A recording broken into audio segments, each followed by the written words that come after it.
Swerteng gabi, ito na po ang resulta sa ating STL Bulacan para sa araw na to, July 19, 2026, sa araw ng Sunday para sa ating third draw result. Mag-relax na kayo at heto na, ibibigay ko na ang resulta sa ating third draw. At para naman po sa ating STL Bulacan third draw result, ang resulta ngayong gabi ay ang numerong ito.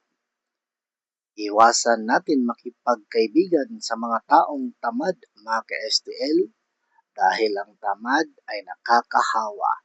At pag ikaw ay tamad, tiyak malayo ka at hindi ka aasenso. Okay? Don't forget to subscribe Purple Green TV. Paki-like po.